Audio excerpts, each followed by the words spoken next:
So we want to put points on a map, but we want to vary the size of these point symbols based on some value associated with each of the points. We have two basic approaches to this. One is to use something called graduated symbols, and the other is to use something called proportional symbols. They're similar, but there is a difference between the two. With a graduated symbol, we base the size of the symbol on some sort of numeric attribute in the attribute table. But for those graduated symbols, we just use a limited number of the size of the symbols associated with a range of values.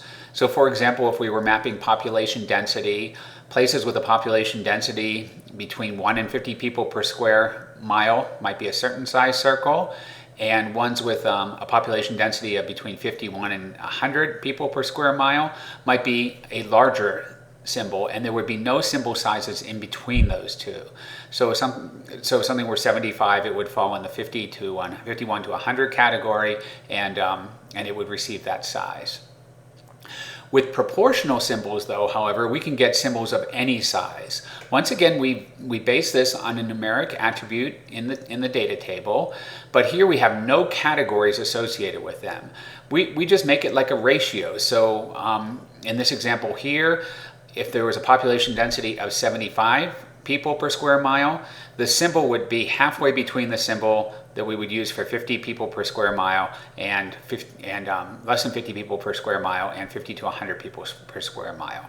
We can just kind of proportion that symbol whatever size we want based on that numeric value and just doing a simple calculation.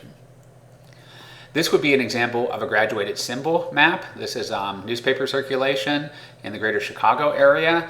And we can see that all of these symbol sizes, like this is Chicago here, where at the time there were greater than 25,000 newspapers. And we can see that each one of these symbol sizes matches a symbol size in the legend. So we're just going for those numbers there. If they get over this number, then they get that symbol associated with them here. All of the symbol sizes here, once again, the same symbol sizes that appear on the map. That would once again be a graduated symbol map. But what about a proportional symbol map? With this proportional symbol map, we have sort of a legend down here, and we can see what, this is for energy consumption, and we can see what values this energy consumption is associated with. It goes from 1,600 up to 30,000 here. But we can have symbols, not just this size and this size, but any size in between. And now when we look on the map, we can see a lot of these ones that are in between sizes. They're bigger than this, they're smaller than this. And so we would know it's somewhere between 1,600 and 30,000. And in a case like this, much closer to 1,600. So based on the size, we can actually estimate, perhaps more specifically, what the energy consumption is for each of these countries based on this proportional symbol.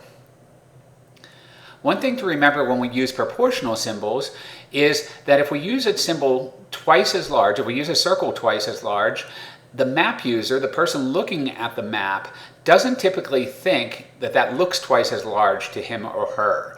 What they think is that, for example, if this is a symbol representing 100, let's say, people per square mile, they would expect a symbol for 300 to be this much larger, and for 600 to look this much larger. So they're almost doubling the height of the circle, or adding on another 100 to the height of the circle for each of these.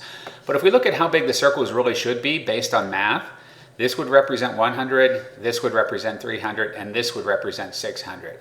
And people tend to underestimate that. If they see this symbol on a map, they don't think that's 6 times as big as this symbol here.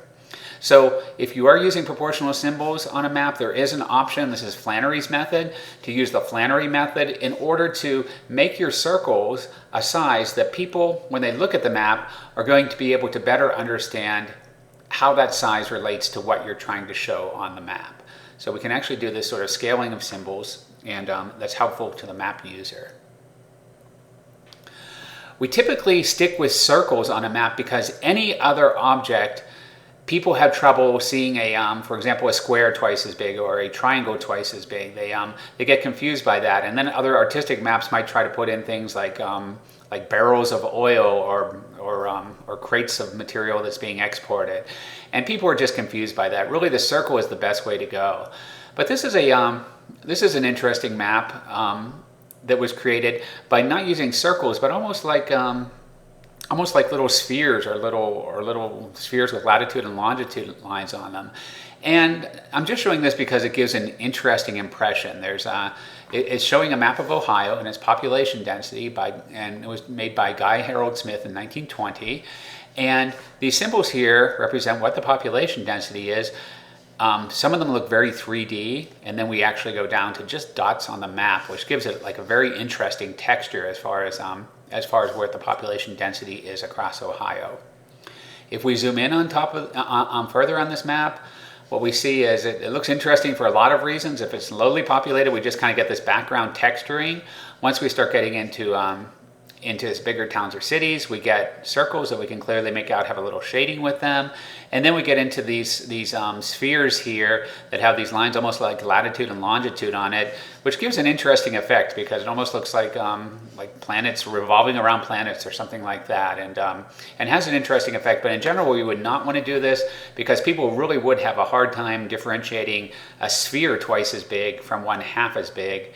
So it really wouldn't give them a good idea of how much more or less densely populated some of these towns are. But once again, still an interesting visual effect.